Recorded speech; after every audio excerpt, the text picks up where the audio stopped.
Welcome to Exhibit Today. This is Brother Hernan Falcon, live here at the SMX Manila for the collectible, hobbies, and vintage pine expo. At kasama po natin one of the exhibitors na siyempre awang gawa ito. Kailangan po natin to, kakampi natin to.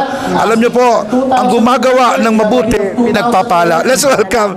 Ito po ang Daling. Let's welcome Miss ating pong kasama po si Miss Ningning Doble. Magandang araw po, ma'am. Magandang araw po. So, ikwento ko kung ano links. Yes, ma'am. Ano po ba yung links, ma'am? Okay, Links Building Bridges for Children Incorporated is an NGO. Gumagawa kami ng libraries for school children sa mga public schools. Ang katrabaho namin mga mayor, mga local governments, and private sector like ito yung organizer nito is a partner. So our booth here is really to promote the advocacy, to raise funds so we can do more libraries for children. Nakagawa na po kami 26 all over the Philippines. Wow. Ito advocacy ito kailan siya nag-start, ma'am? We founded in 2016. Pero yung una namin library was in 2018. Okay. So marami na tayo nag-sponsor, mga naging katuwang. Marami.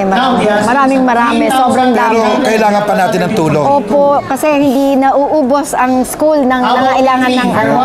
So, paano kayo na makokontak, ma'am? Paano kayo?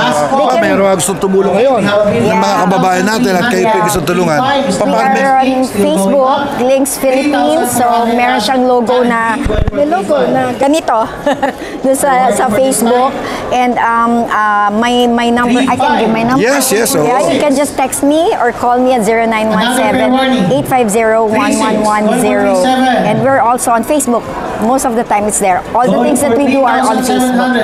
We believe na pag gumawa ka ng mabuti, pagpapalain ka. So, ma'am, sino yung makikinabang talaga nitong mga project na ito? At the end of the day, it's not really for us anymore. It's for the next generation. Wow, it's for the future leaders of our country. We want to build libraries so hindi na sila matutong magbasa. Lumaki silang mabuting tao. Yun lang po. Tama. At why you join Collectible? What is the purpose? Sir Patrick, the organizer of this, is a partner. Matagal na siya nagsusupport sa amin. Tumutulong. Tumutulong siya. But he really wanted us to raise funds para dire-diretso yung operations namin. Sobrang haba ng pila namin until 2027, sir. Okay, ma'am. Thank you very much. Congratulations. Thank you. And last day na tayo ngayon, no? Pero hindi pa tapos ang pagtulong. So, ma'am, imbitahan mo sila na maging bahagi po nitong Daling. Yes. If you want to help, there are so many ways you can help. You can either donate, you can volunteer for us, or you just connect with us. So you just contact us and let's talk about how we can help. We have a long lineup of libraries to be built until 2027, working with mayors, good governance mayors such as Mayor Vico and Mayor Benji Magalong. Yan yung mga kasama ko.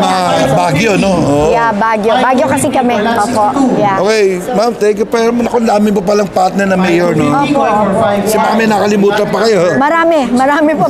Pero I just wanted to say na kung hindi tayo magtutulong-tulong po talaga, walang pirapan tayo na umasenso as a country. So if we really want to do this right, we start with the children. Mauna sila. Kailangan magtulong-tulong tayo for them. That's a wonderful advocacy. Maraming salamat po, ma'am. Salamat po. At sa ngalan po ng ating mga partner din po, ang Global Link, siyempre, ang SMX Manila, at siyempre ang aming executive producer, Mr. Rick Angeles. Ito po si Brother Hernan Falcon, nag-uulat po para sa programang Exhibits Today. God bless you.